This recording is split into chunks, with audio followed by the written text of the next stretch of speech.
back for some more creepypasta. Today we're gonna be reading the Pastel Man, and yeah, for the time being, while I'm at my boyfriend's, I have Wi-Fi, so I can screen record again. So I'm gonna get as many of these done as I can. And yeah, let's get right into it. Consider this a warning. In the event if it ever comes to you during a moment of weakness, as it did me all those years ago, say no to the Pastel Man. Doesn't matter how much you love the person that it promises to help, nothing is worth what it wants in return. I'll tell you this, in hopes that you don't make the same mistake I did that cold winter night, kneeling beside my father's withering body on the living room floor.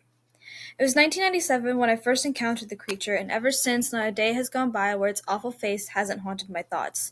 I was a teenager then, but I look back at that evening as the night my childhood died, corrupted and violated by a callous hell beast with pale blue skin. Even though it happened years ago, I still remember the events of that fateful first encounter vividly. I can tell you what my father and I were wearing, the toppings on the pizza we were eating, even the score of the football game playing on the TV. It was around halftime when my father's speech started to become slurred, which I found odd since he'd been nursing the same bottle of beer since kickoff. Strange even, I hadn't seen him drink a six-pack to himself in the past without even appearing tipsy, so I was having trouble understanding how a single drink could have affected such an effort on him. I realized it wasn't the alcohol. When half his body went limp and he slid off the couch, I asked him if he was all right, but his words had now become incomprehensible. I grabbed the phone off the coffee table and dialed 911. 911, what's your emergency? I think my dad's having a stroke. I thought had only crossed my mind a second before the operator answered the phone. Okay, we have your address. The ambulance is on its way. It should be there soon. Is he conscious? Yes, he is, but I can't understand him. Nonsensical, jumbled sounds were rambling out of my father's mouth. I was afraid. He was all I had. My mother passed when I was a baby, so I never got the chance to know her. But my dad was always there for me, doing the job of two parents. If I lost him, then I would be alone. That's normal with strokes. It's good that he's awake. And I didn't hear the rest because that's when I dropped the phone. I was having one of those moments where everything faded into the background while my world fell silent. The football game playing on the television and the operator giving me instructions over the phone, even the sound of my father's voice as he wailed in agony on the carpet became white noise, dissolving into the air as I lost all awareness of my surroundings. All my attention and focus was on now one thing. The horrible abomination that was standing in my kitchen, watching my father and I with a twisted smile across its disgusting face. Its head narrowly missed scraping against our kitchen's 9-foot ceiling as it shifted from side to side, fidgeting with anticipation like a giddy child in a class on its last day of school, waiting for the final bell to signal summer vacation. The pastel blue skin that covered its entire body from the creature's head all the way down to its feet, horrible, grimy feet, looked weathered and wrinkled like the leather that had been left out in the sun for days. Hanging off its long, lanky frame was a plain brown satchel with black stitching. It lightly caressed the strap of its pouch with a long finger while it looked on with an eager expression on its face. At first I thought I had gone mad from the sight of seeing my father have a stroke, but the closer the monstrosity slinked towards us, the more I realized it was no hallucination. It dug its head under the light fixture in the living room and stepped a spindly leg over the couch. Though the monstrous freak of nature was clearly bipedal, it had moved down to all fours and appeared to be stalking us like some wild animal hunting its prey. I should have been terrified, but the horrible smile on its god-awful face made me feel more anger towards the thing than fear. It was as if it was taking pleasure in my father's misery. Closer, still it crept, and I grabbed my father's hand out of desperation in some veiled attempt to protect him. The creature stopped its face mere inches from mine before shifting its attention down to my father. I can save him, if you'd like. I was taken aback. I prepared for the terrible thing to take a chunk of flesh out of my neck with its teeth or slash me across the face with its black, crusty nails, but speaking to me was the last thing I expected. He's dying, but I can save him, if you'd like. I sat there, mouth agape, cradling my father's head in my arms and staring into the pink, bulbous eyes that took up more than a third of the foul thing's face.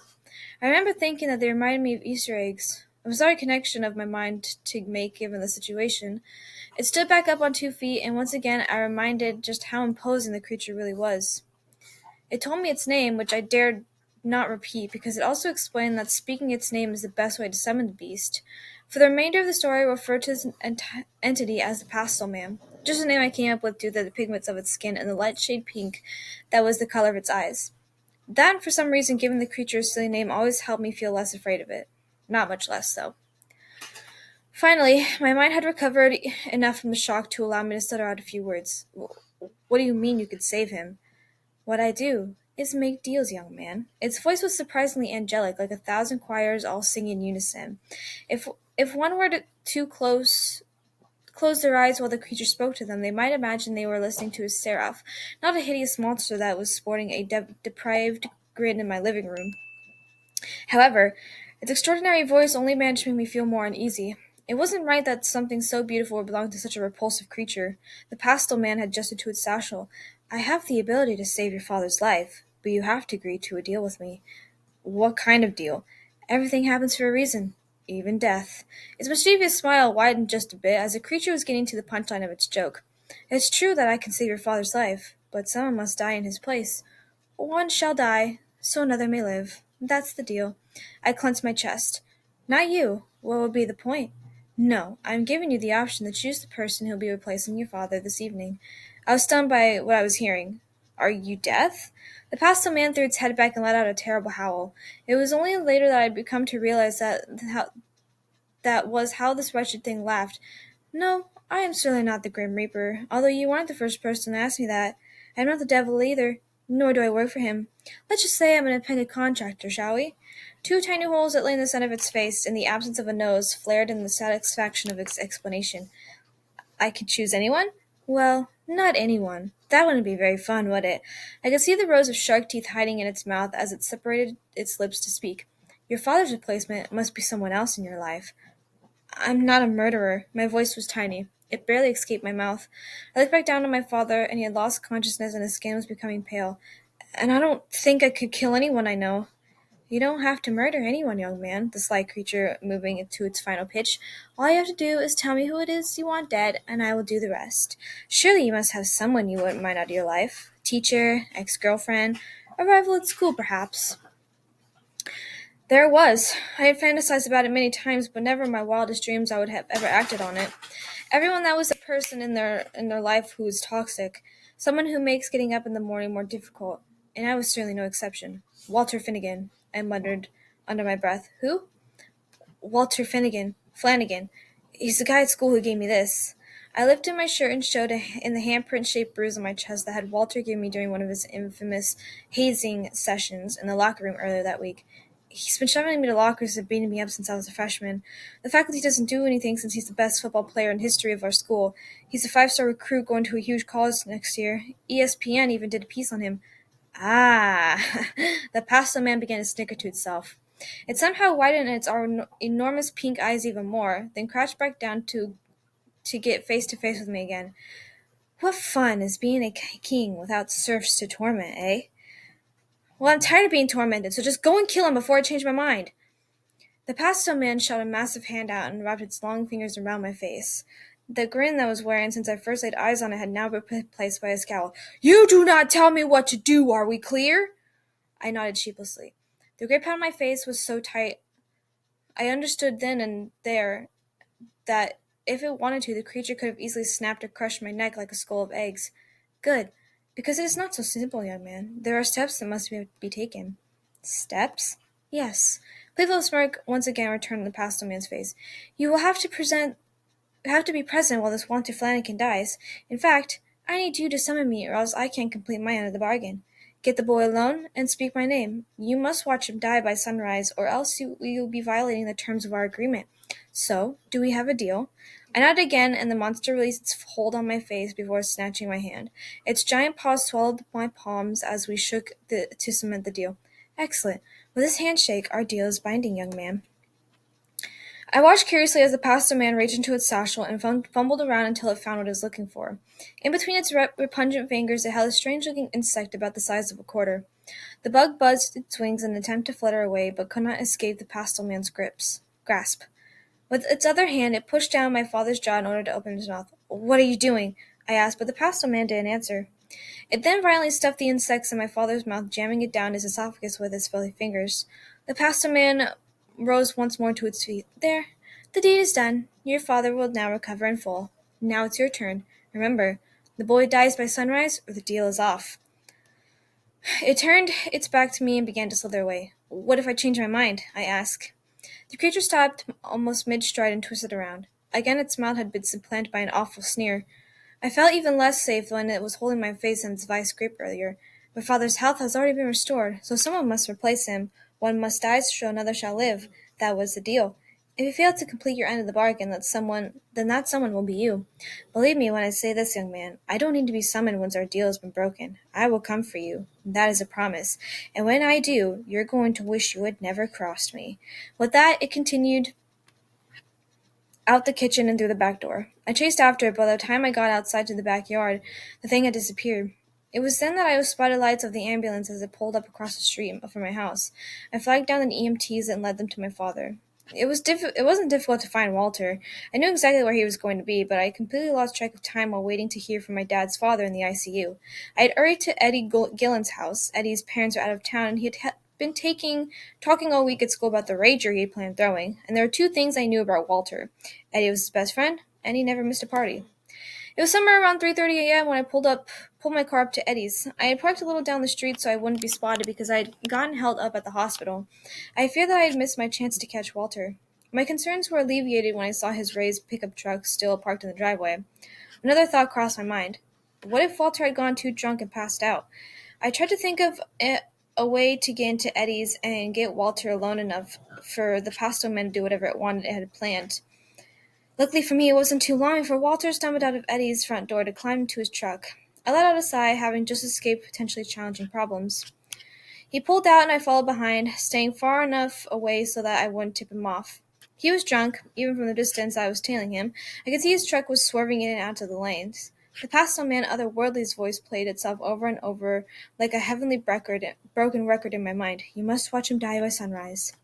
I wondered if I even had the courage to summon the creature again, seeing it once had that night was traumatic enough. Could I really handle looking into its horrible face for a second time? And what about Walter? Even though he was a huge ass, he didn't deserve to die, and not certainly by the hands of that thing. It will kill you if you don't let it kill him. Just remember, you're doing this for your dad. I'm not sure if it was the little angel on my shoulder or the little devil that was whispering in my ear. I looked out the driver's side window, and a pink ribbon lined on the horizon, the very first signs of the sunlight making its presence known in the dark evening sky. In a couple hours morning would arrive, and I would be too late to complete my end of the bargain. I would see the Pastel Man one way or another.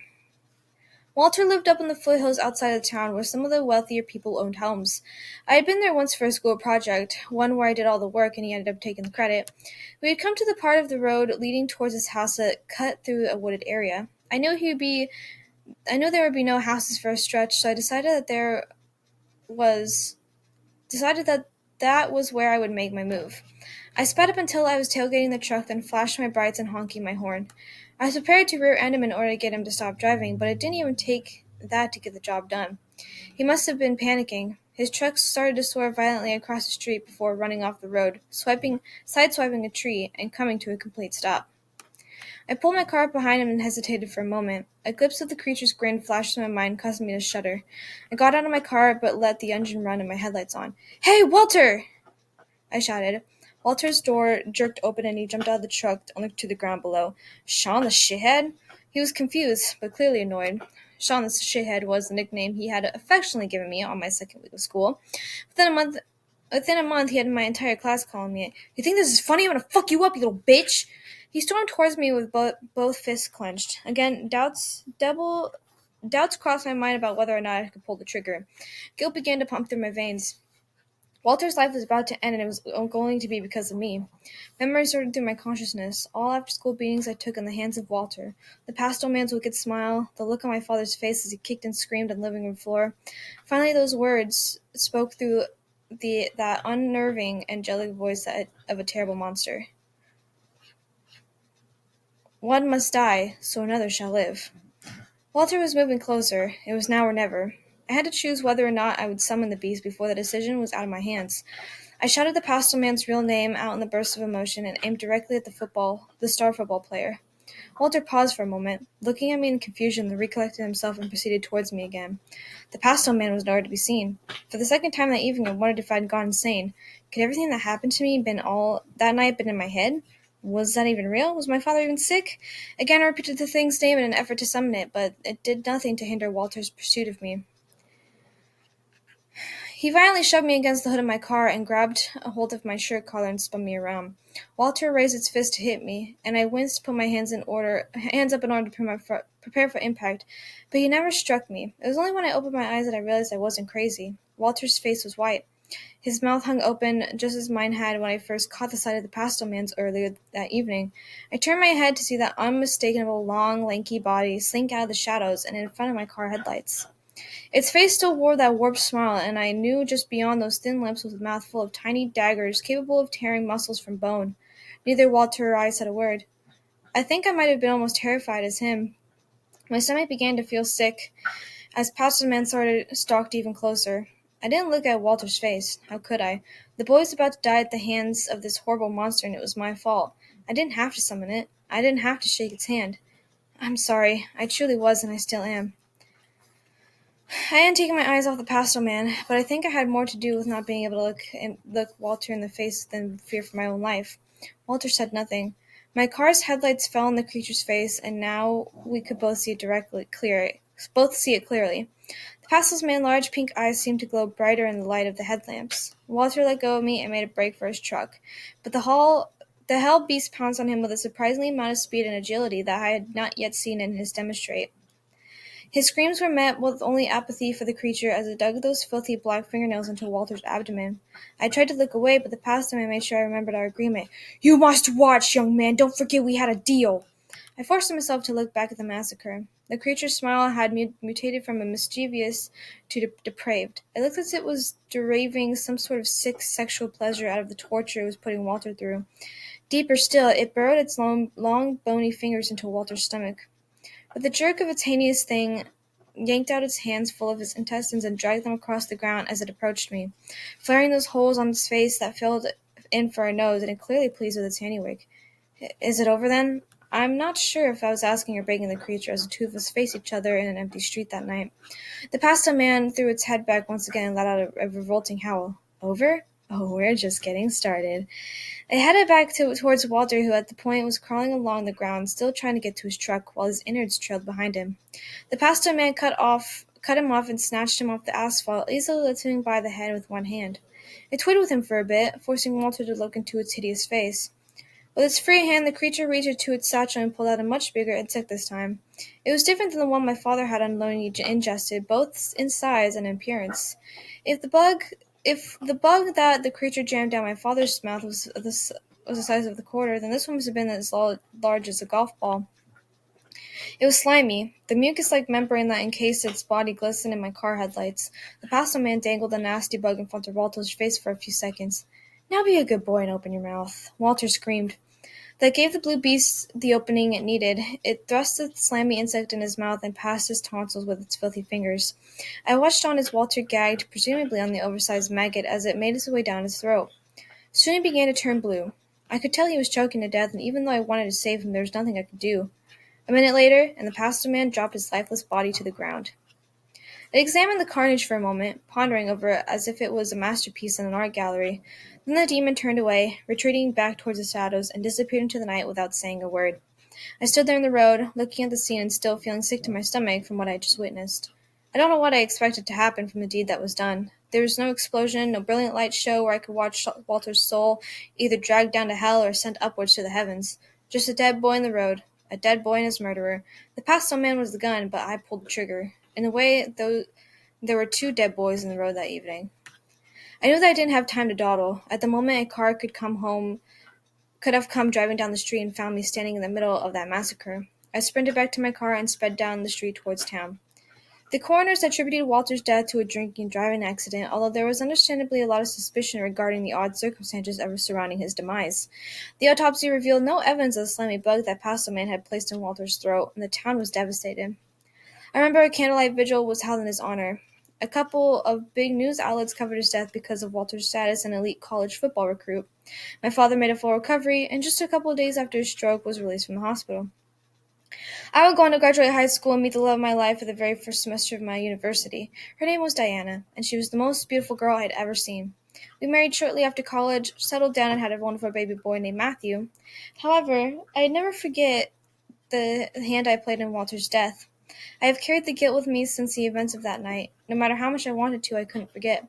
The Pastel Man wouldn't let me be. It must have been it must have seen me as an easy patsy, because a creature had come to me again and again every time a loved one has been on the brink of death, offering me the same deal I accepted the first shameful night. Though the creature had been persistent in the pursuit of bloodlust, the image of Walter's gruesome death never left my mind and gave me the strength to say no to its propositions. Even years later on the eve of my father's passing, I was able to refuse his proposal when the pastel man visited me in the hospital room. I've been cursed to have my soul tested till the day I die by the pastel man.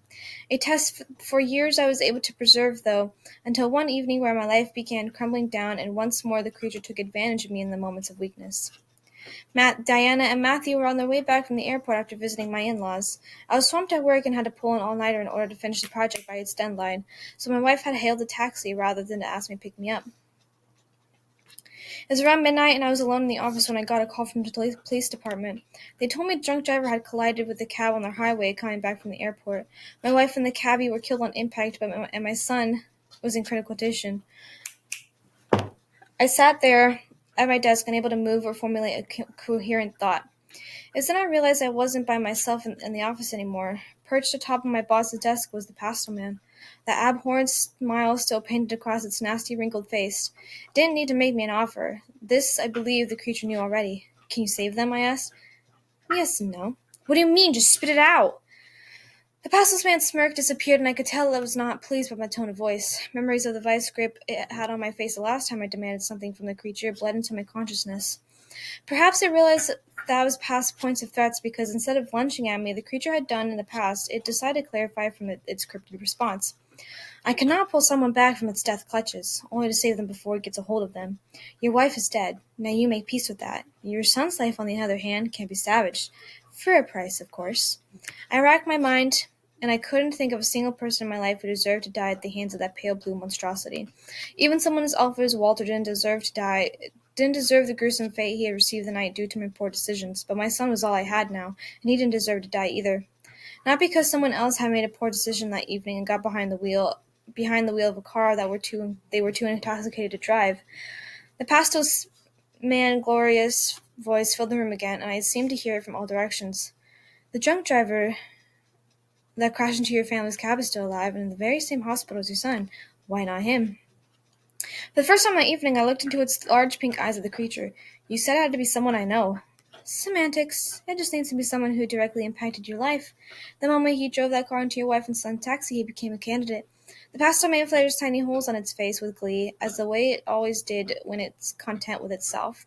"Fine, let's do it," I said. I shook its giant hand to make the arrangements official, and with that, the pastel man gave me instructions to complete our deal. When I met with the doctors at the hospital, they updated me on the condition of my son. "We've done all that we can, but he's a fighter," the doctors foreign optimism, but I could see in their eyes that they didn't expect him to make it through the night. They led me to his room and gave me some alone time with him. The pastor man was already there when I entered, smiling down at his broken body. Quickly I shut the door behind me and nodded to the creature. It reached its gnarly, gangly arm into the satchel and pulled out the same strange-looking insect it shoved down my father's throat. I opened Matthew's mouth, and with two grubby fingers the creature crammed the bug deep in its oral cavity. "You will make a full recovery. Now it's your turn." The pastel man walked behind the hospital curtains in my son's room. I knew I didn't have to check to see if he had disappeared. If I were to make another appearance in the hospital that evening, then it would be because it spoke its name. When I agreed to bargain at my office, the pastel man had told me what room the driver was being kept in. His injuries were far less severe than Matthew's, so he was in a different wing of the facility. I could feel my heart pounding as I made my way towards the room. With each step, the beating in my chest grew louder. Already that same feeling of guilt I felt when I looked down at Walter's corpse lying in the middle of the road washed over me. I was about to take another person's life. Who was I to decide whether someone deserved to live or die? I felt just as ugly and horrible as the pastel man looked. Maybe I didn't have pointed teeth or wrinkly blue skin, but if I knew that if I went through with our deal, then I was just as big of a monster as it was. I stepped as steadily as possible through the door, hoping that no one would notice me sneak in. As I looked down on the face of the driver lying unconscious on his bed, I instantly felt that familiar sickness in my stomach. He was a boy, no older than Walter that night. The Pastel Man myself unfairly snuffed out his life before it truly had a chance to shine. Walter could have become someone different when he matured, someone capable of doing real good in this world, but he was never given the opportunity. The driver was a stupid teenager who made a mistake, one that he'd never get a chance to atone for. I saw Walter in this boy's face, and my stomach began to churn more. I tried calling out to the Pastel Man's name, but I couldn't. Perhaps the little angel on my shoulder wouldn't let me. I would not be responsible for the death of another boy. Not this time, and I refused to pull that trigger. I walked out of his room and didn't look back. I spent the rest of that evening sitting by my son's bed. The first few rays of morning sunlight snuck into Matthew's hospital room and caught my attention. I peeked out through the blinds and watched the sun rise for the first time since the night Walter died, and it was beautiful. The pink ribbon that lined the horizon and bled into the sky, creating a dazzling purple hue. I had my light show, and it was spectacular. I broke my deal with the Pastel Man, and in doing so, my fate now rested in its filthy hands. Hands that will likely plans on burying into my abdomen. On the plus side, my son will recover in full. It will be hard for him to grow up without his parents, but he's always been close with his aunt. My wife's sister is a wonderful woman with a caring family. She's his legal godmother and promises to the day he was born that she would always be there for him. Her husband does well for himself, and he's never had a problem with money. The life insurance policy Diane and I took out, combined with the money we had been putting away for Matthew to go to college, will ensure that there would be no financial issues while he's under their care. It's only a matter of time before the Pastel Man comes for me. I have accepted that my death is near, but I am not scared. In a way, I look forward to it. It's almost as if that boy died within me that terrible night has been given another chance. When I die, all the guilt and hate that I've had for myself dies with me, wiped away so that my soul can cross over to a new plane of existence, pure and innocent. That way, it was before I ever met that monster. One must die so another shall live. That's what the Pastel Man had said. Yo, I'm just saying this right now. If I were ever to come across something like this where the guy's like, oh, you must take someone else's life and watch while, someone you love gets saved. Bro, I'm taking that shit in a fucking heartbeat. Are you kidding me? I have no shame and no guilt for killing someone that's, like, relatively related to me or, like, has come across paths with me who's done me wrong just in order to save someone. I would do that shit. Like, if my cat was dying, I would literally kill someone someone to save her. Like, I would feel no fucking guilt and no shame whatsoever. But yeah, that is the ending for this one. Let me know what your thoughts are down in the comments. And if you're new to my channel, be sure to hit the subscribe button because you have a thumbs up and hit the bell so you know videos, which is daily. I love you guys, and I'll see you guys later. Bye-bye.